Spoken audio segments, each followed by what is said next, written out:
My name is Matthew Streeter, and I wanted to share some of my thoughts on the subject of Joseph Smith and Seer stones.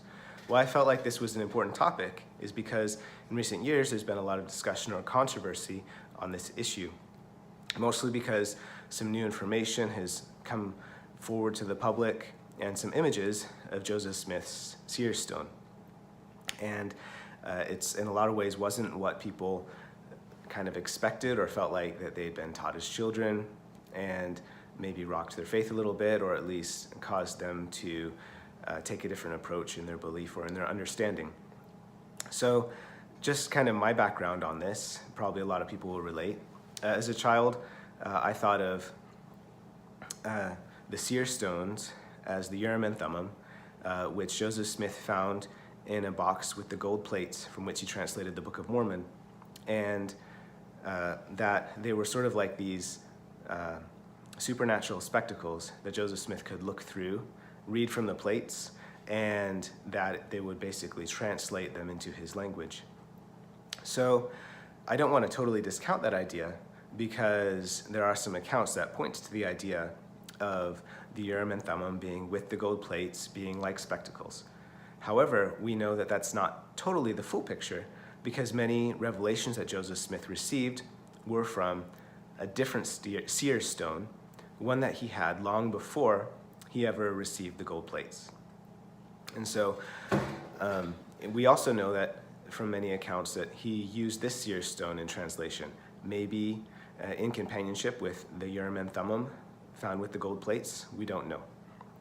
So as a child, like I said, I thought of the Urim and Thummim, these powerful spectacles in a way, and then when I found out, oh look, Joseph Smith actually would receive revelations many times through the seemingly ordinary rock that's in the museum, I was a little let down, because I thought, well, this rock, if we have it, this seer stone, people should be able to pick it up and receive revelations like Joseph Smith, right? It's this supernatural object through which one can obtain revelation. And as I kind of sort of pondered this, kind of molded over, I realized something.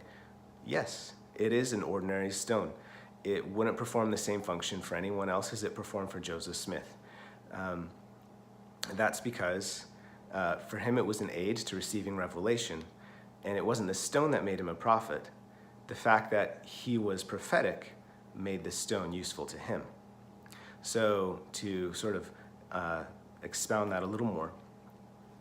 So the process by which he would often translate using the seer stone, the way it's described, is it would be put in a hat, and he'd press his face against the hat. So basically he was looking into the stone that was in darkness and sort of looking for reflected light in the stone, which would lead to revelation. So the interesting thing about this is, although it might sound strange to us, it's not that strange a practice, not that unknown a practice. It's known as scrying. It can be done into stones, into something even as simple as a bowl of water or the clouds.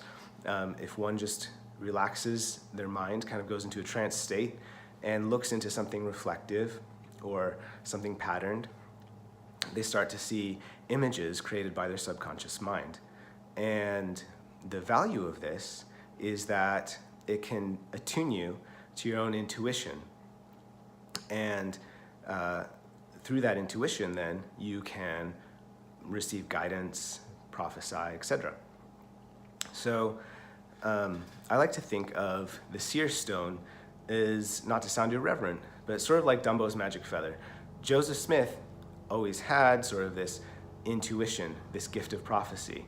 The seer stone was just there to sort of get him started, to aid him, to sort of draw his focus inwardly and connect him with his subconscious mind. And all of us have some level of prophetic intuition within our subconscious mind. So just think about this. Have you ever had deja vu? I have. Where you have a dream, it seems kind of like an unlikely scenario, and then sometime in your life, the exact dream is taking place right before you. And to me, this is a sign that my subconscious mind is somehow connected to the future and the past, and in a sense is prophetic and yet my conscious mind does not have access to that information. And so the seer stone is sort of like a tool that connected Joseph to his intuition. And I'd just like to reemphasize the fact, yes, it's an ordinary stone. That shouldn't surprise us. It's the fact that he was a seer that made it a seer stone. This stone did not make him a seer. I hope these thoughts have been helpful for you. Once again, I'm Matthew Streeter, and if you're interested in my views, my opinions, check out my blog, turnnotaside.blogspot.com.